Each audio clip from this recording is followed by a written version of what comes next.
Hey guys, welcome back. दोस्तों, आज जिस मूवी को मैं एक्सप्लेन करने जा रहा हूँ, मैं श्योर हूँ कि ये मूवी आपके दिमाग को हिला कर रख देगी। तो मूवी के कंसेप्ट को बिना बताए मैं मूवी का एक्सप्लेनेशन शुरू करता हूँ ताकि आपका मजा खराब ना हो। तो मूवी की शुरुआत होती है एक पब से, जहाँ नील नाम का एक डीजे होता है। उसकी धुन पर सभी लोग नाच रहे होते हैं कि तभी सितारा नाम की एक लड़की दूर से ही उसे सीड्यूस करना शुरू कर देती है। नील भी उसे देख उसके पीछे चला जाता है और दोनों कार में मेकआउट करने लगते हैं।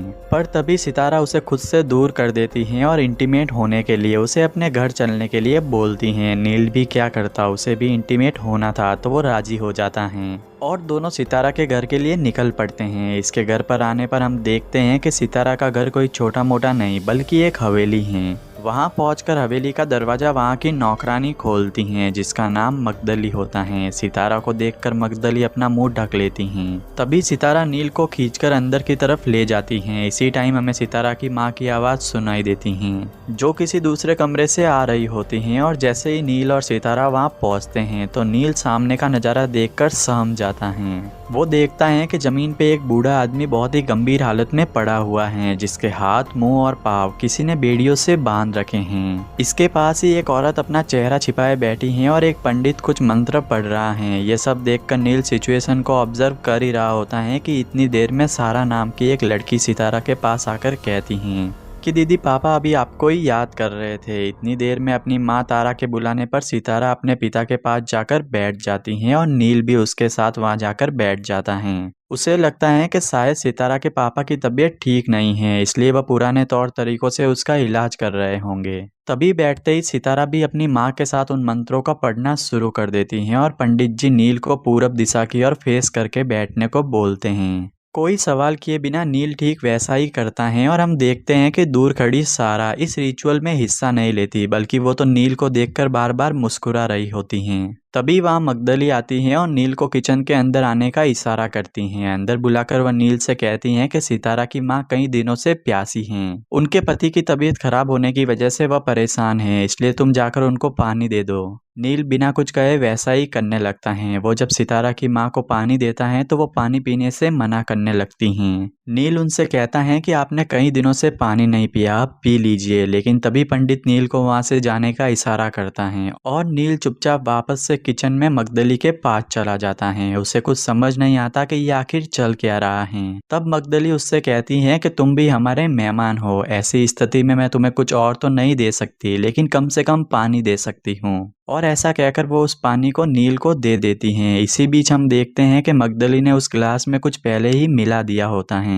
नील को वो पानी कड़वा लगता है, लेकिन मगदली उससे कहती हैं कि इसमें औषधि मिली है जो शरीर के लिए बहुत ही अच्छी है, इसलिए तुम घबराओ नहीं। आखिर में नील वो पानी पी लेता है। पानी पीते ही नील को चक्कर आने लगते हैं और उसे अपने मरे हुए पिता खून से लथपथ अपने ही सामने दिखाई देते हैं। लेकिन तभी अचानक उसे होश आता है और उसे लगता है कि ये उसका भ्रम है। इसी बीच वह मगदली को अपनी माँ के बारे में बताता है, जिनको एक बीमारी थी और उसके चलते उनकी हॉस्पिटल में ही मौत हो गई थी। मगदली अपने बारे में बताती हैं कि वो एक आदिवासी हैं और पिछले 15 साल से इसी घर में काम कर रही हैं। वो नील से कहती हैं कि तुम्हें अजीब लग रहा होगा कि आखिर सितारा के पिता कमलकांत को सभी लोग हॉस्पिटल क्यों नहीं लेके जा रहे हैं। इस पर नील कहता है कि जीवन के आखिरी लम्हों में डॉक्टर से ज्यादा परिवार के लोगों के पास रहना ज्यादा अच्छा होता है। इस बीच उधर कमलकांत की तबीयत लगातार बिगड़ रही होती है, इसलिए नील मगदली के परिवार को लेकर और भी सवाल करने लगता है। मगदली बताती है कि जब वो यहाँ आई थी तब इस परिवार को एक काम करने वाली की तलाश थी, इसलिए वह तब से यही हैं। मालिक को कोई बड़ी बीमारी है, इसलिए वो तारा से कोई भी ज्यादा सवाल जवाब नहीं करती। तभी नील उससे पूछता है कि आखिर ऐसे मौके पर सितारा उस पब में क्यों गई थी, और गई भी थी तो मुझे ऐसी सिचुएशन में घर क्यों लेकर आई। इस बात पर पहले तो मगदली चुप हो जाती हैं, फिर कहती हैं कि इन लोगों को एक आदमी के सहारे की जरूरत है। घर में सिर्फ औरतें ही हैं, एक आदमी का होना घर में भी जरूरी है। नील उसकी बातों को नहीं समझ पा रहा होता। वो कुछ वियर्ड सा फील करने लगता है, इसलिए वह जाने के लिए सितारा को आवाज देता है। पर तभी उसे अपने पिता की आवाज़ सुनाई देती है, जिसे सुनकर वो डर जाता है। उनकी आवाज़ उसको इतनी तेज सुनाई दे रही होती है कि वो बिल्कुल बेहोशी होने वाली कंडीशन में पहुंच जाता है। वहीं दूसरी तरफ अचानक कमलकांत के शरीर में कुछ हरकत होती है और उसके बाद उसकी मौत हो जाती है। सितारा अपनी पिता की मृत्यु पर जोर जोर से रोने लगती हैं और कहती हैं कि आप मुझे छोड़कर नहीं जा सकते। पंडित उसको ऐसा करने से रोकता है। वो कहता है कि अगर तुम ऐसे रोओगी तो वो सांसारिक बंधन से मुक्त नहीं हो पाएंगे और उनकी आत्मा को शांति नहीं मिलेगी। सितारा कहती हैं कि यही तो वो चाहती हैं कि उसके पिता उनके साथ ही रहे और कहीं न जाए। उसकी इस बात पर तारा उसको एक थप्पड़ लगा देती हैं और पंडित से माफ़ी मांगने के लिए कहती हैं। सितारा अपनी माँ की तरफ घूरकर देखते हुए पंडित से माफ़ी मांग लेती हैं और इस बीच उसकी नज़र नील की नाक पर पड़ती है जिससे खून बह रहा था। वह फौरन अपने पिता की लाश की तरफ देखती हैं और उनकी नाक से भी खून निकल रहा था। ये सब देखकर वो खुश हो जाती हैं और अपने पिता को चूमने लगती हैं। तभी तारा उसको कमलकांत के शरीर से दूर रहने का कहती हैं। इस बीच सारा पंडित से कहने पर ऊपर वाले कमरे से गंगाजल और चंदन ले आती हैं। अब तारा सितारा से कहती हैं कि तुम्हें अपने पिता की बेड़ियों को खोलना होगा, जिस पर सितारा पहले तो मना करती हैं लेकिन बाद में एक एक करके उनके हाथ पैर खोलती हैं। सबसे लास्ट में वो अपने पिता का मुंह खोलती हैं और उनके मुंह में गंगाजल डाल देती हैं। अब इसके आगे की क्रिया के लिए तारा अपनी बेटी सितारा को अलग हटने के लिए कहती हैं लेकिन पंडित कहता है कि ये काम सितारा को ही करना होगा। जिसके बाद सितारा सबसे पहले अपने पिता के सर पर काला कपड़ा बांधती हैं और फिर उनके हाथों को प्रणाम की मुद्रा में काले धागे से बांधने लगती हैं। ठीक ऐसा ही वह अपने पिता के पैरों के साथ भी करती हैं। पंडित कमलकांत के शव को उठाने के लिए बोलता है, जिसके बाद नील बाकी औरतों को देखते हुए खुद आदमी होने के नाते कमलकांत के शरीर को उठाने के लिए आगे आता है। पर तभी पंडित उसको ऐसा करने से रोकता है और सितारा को ही ये सब करने के लिए बोलता है। वो शव के चारों तरफ सफेद घेरा बनाता है और सारा को सभी देवी देवताओं की मूर्ति के साथ साथ नुकीली चीजों का फेस दीवार की तरफ करने के लिए बोलता है। इसके बाद पंडित तारा और मगदली को शव के पास खड़े रहने के लिए बोलकर सितारा को अपने साथ चलने के लिए बोलता है। तभी नील सितारा को कहता है कि मुझे अब चलना चाहिए, जिस पर सितारा उसे रोकती हैं पर नील बोलता है कि उसे जरूरी काम है इसलिए उसे जाना होगा। इसके बाद सितारा अपनी माँ और मगदली को 1 मिनट के लिए बाहर जाने के लिए बोलती हैं और उन दोनों के जाते ही वह फिर से नील को सेड्यूस करने लगती हैं और उसे कहती हैं कि अगर वो चला गया तो उस सब का क्या होगा जिसके लिए वो यहाँ पर आया है। वो उसको अपनी बातों में रिझाने की कोशिश करती हैं और कहती हैं कि उसे उसके ही जैसे एक मर्द की ज़रूरत है जो ज़िंदगी भर उसका ख्याल रख सके। इस तरह नील उसकी बातों में आ जाता है और सिर्फ इंटीमेट होने के चक्कर में वहाँ रुक जाता है। अगले सीन में सितारा पंडित के कहने पर वहाँ आग जलाती हैं और सारी क्रिया यानी कि रिचुअल्स एक एक करके परफॉर्म करने लगती हैं। इस बीच नील सहानुभूति के लिए सितारा की माँ से बात करने लगता है, जहाँ वह देखता है कि उसकी माँ के चेहरे पर एक तरह के घाव का निशान है और यही वजह थी कि वो हमेशा अपनी एक साइड घूंघट करके रखती थी। नील उस निशान को देखकर डर जाता है लेकिन तारा उसे कहती है कि तुम्हें डरने की जरूरत नहीं है, ये कोई बीमारी नहीं है, ये निशान मेरे ही पति ने मुझे दिया है। वो बताती हैं कि उसके पति के पिता की मृत्यु हुई तो उसके बाद उसके पति की तबीयत खराब रहने लगी और मानसिक दौरे पड़ने लगे, जिसकी वजह से उन्हें बांधना पड़ा। और एक दिन जब वो उनको खाना देने गई तो उन्होंने उनके ही गाल पर काट लिया। वो कहती हैं कि मुझे अपने पति से बेहद प्यार था और उन्हें हमेशा ही एक बेटी की ख्वाहिश थी जो कभी पूरी न हो सकी। तभी नील उनसे पूछता है कि अगर आपके पति तभी से बीमार थे तो सितारा और सारा कैसे पैदा हुई। इस पर तारा भड़क जाती हैं और वहां से चली जाती हैं। वहीं दूसरी तरफ पंडित सितारा से कहता है कि तुम्हें अब कर्ता बनना होगा, लेकिन सितारा कहती हैं कि यह मुमकिन नहीं है, कर्ता किसी पुरुष को ही होना चाहिए और आप भी ये बात जानते हो। इस वक्त नील सारा के साथ सभी नुकीली चीजों का फेस दीवार की तरफ करने में मदद करने लगता है। बातों ही बातों में वह उससे पूछता है कि आखिर तुम्हारे पिता कब से बीमार थे। इस पर सारा कहती हैं कि उसके पिता काफी लंबे समय से बीमार थे। उसकी माँ ने उनका बिल्कुल ख्याल नहीं रखा क्योंकि उनका अफेयर उस पंडित के साथ चल रहा था, इसलिए उनकी देखभाल उनकी बड़ी बहन सितारा ने ही की। वो बताती हैं कि उसकी माँ को तो बेटा चाहिए था, इसलिए वह उसके पिता को उल्टी सीधी दवाइयाँ देकर ऐसे ही छोड़कर चली जाती थी और ऐसे में सितारा को बाहर से लोगों को लाना पड़ता था जो उसके पिता की मदद करते थे। नील उसकी इन बातों पर गुस्सा करने लगता है और उसे समझाता है कि अपनी माँ के बारे में तुम ये क्या बोल रही हो। इस पर सारा उससे कहती है कि तुम्हें इससे क्या मतलब, तुम ये सब नहीं समझ पाओगे। ऐसा कहते हुए वह नील के पास आने लगती हैं और उसे सीड्यूस करने लगती हैं। पर इन सभी बातों के बीच हम देखते हैं कि नील को बीच बीच में अपने पिता के विजन भी आ रहे होते हैं जो हर बार उसे खून से सने हुए दिखाई देते हैं। खैर तभी वहाँ पे सितारा आ जाती हैं और सारा को नील के करीब देखकर कहती हैं कि तुम अभी इन कामों के लिए बहुत छोटी हो, इसलिए यहाँ से चली जाओ। सारा वहाँ से चली जाती हैं, जिसके बाद नील उससे कहता है कि तुम सारा से ऐसे क्यों बात कर रही थी। तभी सितारा उसकी बातों का जवाब नहीं देती और अपने कपड़ों को एक एक करके उतार कर कहने लगती हैं कि तुम कहीं नहीं जाओगे, तुमको मेरे पास ही आना होगा और मेरे पास ही रहना होगा। इसके बाद वह दोनों एक दूसरे के करीब आने लगते हैं। तभी नील को अपने पिता का विजन एक बार और दिखाई देता है। ऐसा होते ही वह सितारा को खुद से दूर धकेल देता है और कहता है कि तुम कैसी लड़की हो, तुम्हारे पिता का शव बाहर पड़ा हुआ है और तुम ये सब कर रही हो, आखिर तुम ऐसा सोच भी कैसे सकती हो। तभी सितारा कुछ अजीब सी बातें करने लगती हैं। वो कहती हैं कि उसके पापा अभी जिंदा हैं, बस थोड़ी देर की बात है, मुसीबत अभी टल जाएगी। नील पूछता है कि कौन सी मुसीबत, लेकिन वो उसका जवाब नहीं देती, बल्कि नील से कहती हैं कि पंडित जी चाहते हैं कि आप कर्ता बने।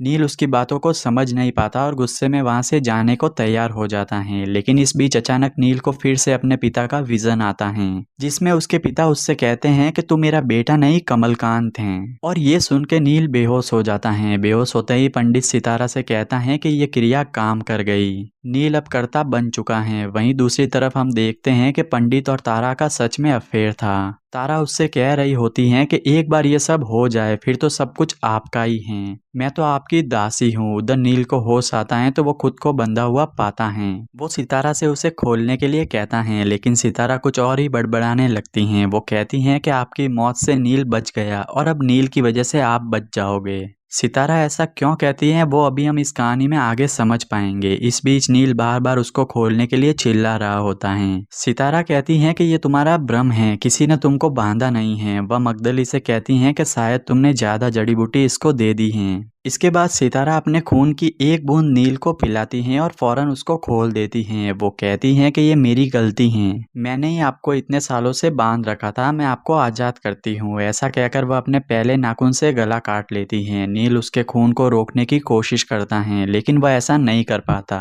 तभी नील सामने लगे शीशे में देखता है तो उसे अपनी शक्ल की जगह कमलकांत की शक्ल दिखाई देती है और वो घबरा जाता है और यहाँ से भागने के लिए कार में जाकर बैठता है। तभी अचानक सारा भी कार में आ जाती हैं। वो कहती हैं कि आपने मेरी बहन को मार दिया, मुझे भी अपने साथ ले चलिए, मेरा यहाँ अब कोई नहीं। नील उससे कहता है कि मैंने उसे नहीं मारा, वह तो खुद ही अपने आप को मारने पे तुली थी। तभी सारा उसे अपने हाथ में लगे खून के बारे में पूछती हैं। नील कहता है कि यह सितारा को बचाते वक्त उसके हाथ पे लग गया। तब सारा उसको वो खून साफ करने के लिए अपने कमरे में लेकर जाती हैं। नील पूछता है कि सितारा का क्या होगा। सारा कहती है कि मैं उसे देख लूंगी, तब तक आप नहा लो और अपना खून साफ कर लो। नहाते वक्त नील को फिर से शीशे में अपनी जगह कमलकांत दिखाई देने लगता है और इसी के साथ उसे अपने पिता की आवाज आने लगती है। वो कहते हैं कि तूने ही हॉस्पिटल में अपनी माँ को मारा था, मैं सब जानता हूँ। ये सुनकर नील बेहद डर जाता है, क्योंकि सच में उसने ही अपनी माँ को हॉस्पिटल में जान से मार दिया था ताकि उनसे पीछा छुड़ा सके। खैर तभी हम देखते हैं कि नील धीरे धीरे अपने होश को खोने लगता है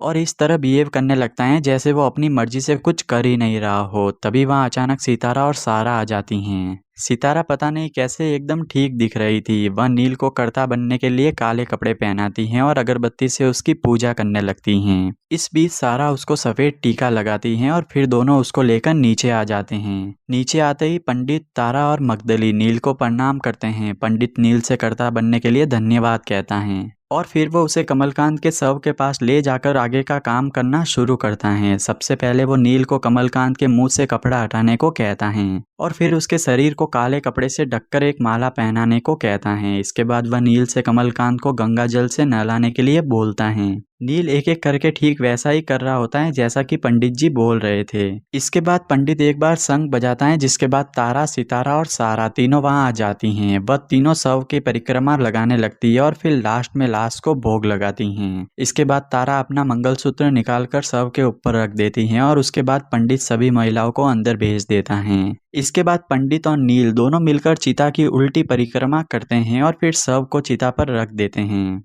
इस बीच तारा मगदली से कमलकांत के कपड़े फेंकने को कहती हैं। फिर वह सितारा के पास जाकर कहती हैं कि अब वक्त आ गया है, हमें भी यहाँ से चले जाना चाहिए। वो कहती हैं कि तुम्हारे पिता हमेशा बोलते थे कि हमें अपने पति या पिता के साथ रहना चाहिए। सितारा कहती हैं कि आपको डर लग रहा है, मैंने कभी सोचा नहीं था कि आप इतनी कमजोर निकलोगी। वहीं दूसरी तरफ पंडित नील को समझाता है कि उसे अब पानी के घड़े को लेकर शव की 3 परिक्रमा करनी होगी। हर परिक्रमा के बाद उसे थोड़ी देर के लिए शव के सर के पास थोड़ी देर रुकना होगा, लेकिन याद रहे किसी भी सूरत में उसे पीछे मुड़कर नहीं देखना है। नील ठीक वैसा ही करता है। पहला चक्कर होने के बाद पंडित घड़े से निकल रहे पानी के छेद को थोड़ा और बड़ा कर देता है। दूसरे चक्कर में भी वो ठीक ऐसा ही करता है और तीसरा चक्र पूरा हो जाने पर घड़े में पानी खत्म हो जाता है और वह नील को घड़ा पीछे पटकने के लिए कहता है। नील ठीक वैसा ही करता है और जैसे ही वो घड़ा फूटता है वैसे ही नील को कमलकांत की लाश के मुंह से अपना नाम सुनाई देता है।